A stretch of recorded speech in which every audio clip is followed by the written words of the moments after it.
कहानी की शुरुआत मोमो नाम की एक लड़की से होती है जो अपने बॉयफ्रेंड के साथ लड़ रही थी। वो एक नंबर का हरामी और बेरोजगार किस्म का होता है। मोमो उसके साथ डेट पर तो जाती पर उसी को पैसे देने पड़ते। आज वो मोमो के साथ कुछ गलत करने की सोच रहा था और मोमो से ही उसके पैसे मांगने लगता है। उसकी ख्वाहिशों को जानकर मोमो उसके मुंह पर एक लात मारती है, पर लड़का उससे फुर्तीला था और मोमो को उसके हाथों पिटना पड़ता है। वो मोमो से ब्रेकअप करता है और सीधे अपने रास्ते निकल पड़ता है। मोमो की दोस्तों को जब उसकी हालत के बारे में पता चलता है तो वो उसका मजाक उड़ाती है। वो लड़का तो हरामी था, तुम्हारा टेस्ट काफी गंदा है। मोमो कहती है वो हरामी कैन ताकाकुरा जैसा लगता है जो मेरा पसंदीदा मॉडल है और मुझे हट्टे कट्टे मर्द ही पसंद आते हैं। उसकी दोस्त कहती है इस तरह के लड़के मिलना मुश्किल है। मोमो गुस्से में वहाँ से उठ जाती है। वो खुद से कहती है मेरा नसीब फूटा हुआ है, कभी तो मेरी किस्मत खुलेगी। तभी उसकी नजर एक क्लासरूम पर जाती है। 3-4 लड़के एक चश्मिश बच्चे को परेशान कर रहे थे। वो चश्मिश बच्चा अपनी बेंच पर बैठकर मैगजीन्स को पढ़ रहा था, फिर भी वो उसकी तरह पेपर्स बॉल फेंक रहे थे।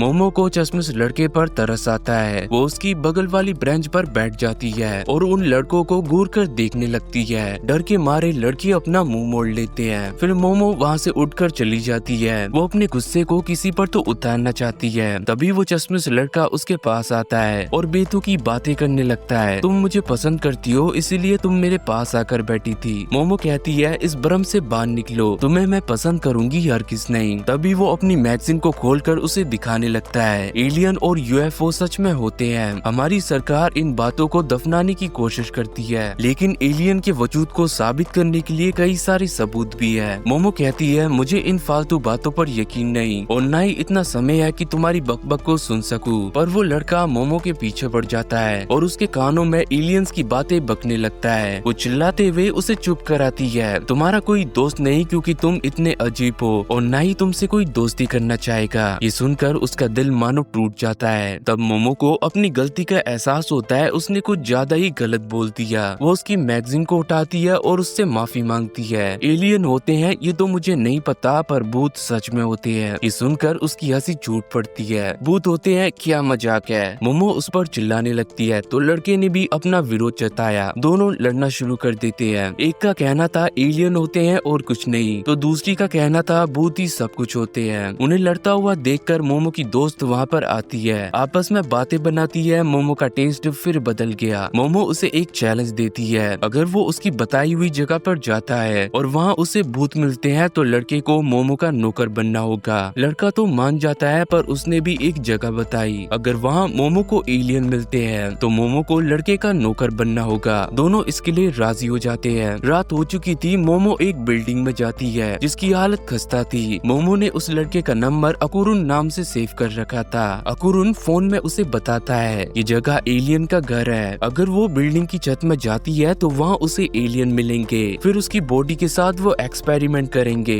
मोमो उससे पूछती है तुम्हारा किडनैप क्या एलियन के हाथों हुआ था? वो कहता है हाँ शायद एलियन ने मेरे दिमाग की मेमोरी को डिलीट करा होगा। मोमो को उसकी बातों से साफ पता लग चुका था वो फेंक रहा है। वहीं अकारुन उसकी बताई हुई जगह पर पहुंच जाता है जो एक टूटी फूटी टनल होती है। मोमो उसे बताती है ये जगह बहुत ही डरावनी है। इंटरनेट पर उसने कई अफवाहें सुनी है। अकुरुन कहता है मैं इस टनल के अंदर जाऊंगा और जल्दी तुम्हें पता लगेगा भूत जैसा कुछ नहीं होता। पर उसके पसीने तो छूटने लगते हैं। वो गाना गाते हुए आगे की तरफ जाने लगता है। आज से पहले मोमो ने भी कोई भूत नहीं देखा था। ये जानकर अकुरुन उस पर भड़क जाता है, जब तुमने भूत ही नहीं देखा तो अकड़ क्यों रही थी? इसकी वजह थी मोमो की दादी। मोमो के माता पिता बचपन में ही मर गए थे। उसकी दादी ने ही उसे पाल पोस कर बड़ा करा था और उन्हें आत्माओं से बात करना आता है। जब भी मोमो घर से बाहर निकलती तो एक रिचुअल का सिंबल बना कर जाती। दादी कहती है ऐसा करने से बुरी शक्तियाँ दूर रहती है। मोमो उस सिंबल को बनाकर ही स्कूल जाती थी। लड़कों के बीच वो मजाक बन के रह जाती है। जिस लड़के को मोमो पसंद करती थी वो भी मोमो का मजाक उड़ाता था। मोमो का दिल टूट जाता है। वो अपनी दादी से नफरत करने लगती है। उस दिन से मोमो ने उनसे बात तक करना छोड़ दिया। जब गुस्सा शांत हुआ तो मोमो को अपनी गलती का एहसास हुआ। उस लड़के ने मोमो का मजाक उड़ाया था, इस बात से वो गुस्सा नहीं थी, बल्कि उसने मोमो की दादी का मजाक उड़ाया था। इस बात से ही मोमो टूटी थी। मोमो की दादी उसके लिए सब कुछ है। दादी मानती है भूत होते हैं तो मोमो मान चुकी थी भूत असल में होते हैं। मोमो उससे पूछती है तुम्हारी क्या वजह थी एलियन पर विश्वास करने की? पहले तो वो कुछ बोलता नहीं, ये जरूरी तो नहीं किसी चीज पर विश्वास करने की कोई वजह हो। तभी उसे जमीन पर खून के पंजों के निशान दिखते हैं। वो पीछे मुड़ता है तो एक डरावनी सी बूढ़ी औरत वहाँ पर होती है जो एक भूत होती है। अकुरुन तुरंत वहाँ से भागने लगता है। उसकी चीखें मोमो जब सुनती है तो वो टर्बो ग्रैनी का नाम लेती है। अगर तुम उसके हाथों पकड़े गए तो वो तुम्हें श्रापित कर देगी। अकुरुन अपनी पूरी जान लगाकर भाग रहा होता है पर टर्बो ग्रैनी उसे पकड़ ही लेती है। उसका फोन कट होता है और मोमो उसकी चीखें सुन पाती है। अकुरुन को बचाने के लिए मोमो तुरंत यहाँ से जाने लगती है। तभी उसके सामने 3 इंसान जैसे एलियन खड़े थे। मोमो जल्दी दूसरे रास्ते से भागने लगती है पर एलियन उसे भी पकड़ लेते हैं और उसके कपड़ों को फाड़ने लगते हैं। कुछ समय बाद मोमो को होश आता है तो वो खुद को बंधा हुआ पाती है। एलियंस उसे बताते हैं हम सर्पोलियंस हैं। हम जहाँ रहते हैं यानी सर्पो प्लेनेट में वहाँ मेल आबादी बहुत ही ज्यादा है जिस कारण हमें क्लोन टेक्नोलॉजी का यूज करना पड़ता है। आबादी को बढ़ाने के लिए हम इंसानों की तरह रिप्रोड्यूस करना चाहते हैं जिसके लिए हम इंसानों का बनाना चुराने के लिए यहाँ आए हैं। एलियन मोमो के साथ सेक्स करना चाहते हैं। काम खत्म होते ही वो उसके ऑर्गन्स को भी निकाल लेंगे। डर के मारे मोमो चिल्लाने लगती है। एलियन अपनी पावर से उसे कंट्रोल करने लगते हैं ताकि वो उनकी हर बात को माने पर मोमो का दिमाग बहुत ही स्ट्रॉन्ग होता है। उनकी शक्तियों का उस पर असर नहीं हो रहा था। एलियन इस काम को शुरू करने वाले थे तभी मोमो का फोन बजने लगता है। उन्हीं में से एक एलियन फोन को उठाता है तो उसके मुंह पर एक लात पड़ती है। फोन के अंदर से ही टर्बो ग्रैनी बाहर आने लगती है।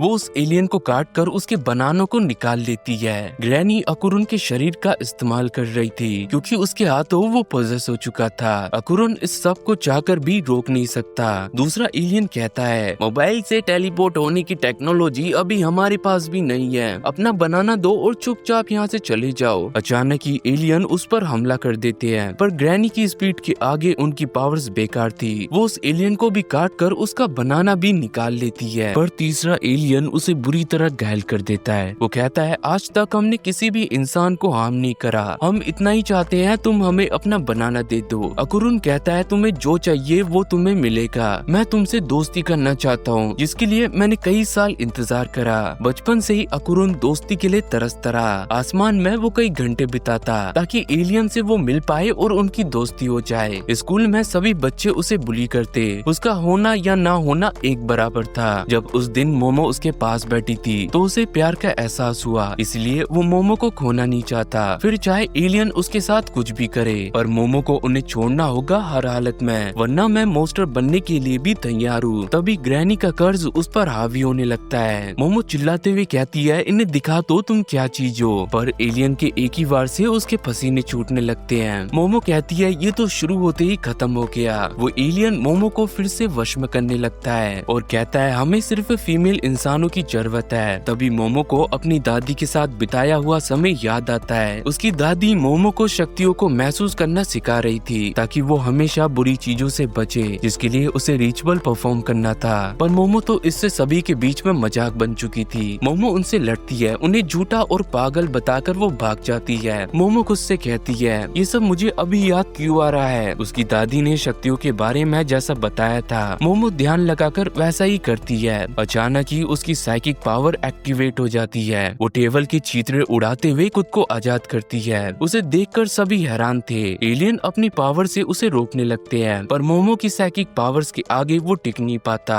मोमो खुशी के मारे शौक में थी अपनी शक्तियों को देखकर। उसे अपनी दादी की उन झूठी बातों पर यकीन हो चुका था। वो उनका शुक्रिया अदा करती है और उस तीसरे एलियन को बुरी तरह मारती है। वो उड़ते हुए अपने यूएफओ से टकरा जाता है जो देखने से चांद जैसा लग रहा था पर टकराव से वो फटने की स्थिति पर आ चुका था। अकुरुन पूरी तरीके से भूत बन चुका था। वो मोमो को काटने दौड़ पड़ता है पर मोमो अपनी साइकिक पावर से ग्रैनी को उसके शरीर से बाहर निकाल देती है लेकिन अकुरुन कर्ज से अभी तक बंधा होता है। ग्रैनी कहती है लड़के की दोनों गोटियां मेरे पास है। अगर गोटियां उसे नहीं मिली तो ये कर्ज से कभी मुक्त नहीं होएगा। अकुरुन का कर्ज तोड़ने के लिए इन्हें ग्रैनी को उसी की टनल पर हराना होगा। अब ग्रैनी तो यहाँ से चली जाती है। वो यूएफओ क्रैश होकर बिल्डिंग पर गिर जाता है पर मोमो अकुरुन को लेकर बाहर आ चुकी थी। दोनों ही हार कर जीते होते हैं। मोमो का सामना एलियन से हुआ था और अकुरुन का सामना भूत से। अकुरुन अपनी बोल्स को पाने के लिए उस टनल की तरफ जाने लगता है क्योंकि दादी ने कहा था उसके मरते ही कर्ज का भी अंत हो जाएगा। वो अपने कपड़े उतार कर मोमो को देता है और उससे कहता है तुम घर चली जाओ पर मोमो ऐसा नहीं करती। करती वो तो उसके साथ जाएगी। अकुरुन कहता है मैं एक फेलियर हूँ, तुम मेरे साथ आओगी मुझे अच्छा नहीं लगेगा। मोमो उसकी बातों को अनसुना करती है और उसके पीछे चल पड़ती है। अकुरुन फिर कहता है इन कपड़ों को तुम पहन ही लो वरना मैं अच्छे से फोकस नहीं कर पाऊंगा। ये सुनकर मोमो को अजीब सी बेचैनी होने लगती है। यही सेम लाइन केन ताकाकुरा ने भी बोली थी। मोमो सोचती है इस लड़के का नाम तो मुझे पता तक नहीं। वो अकुरुन से उसका नाम पूछती है।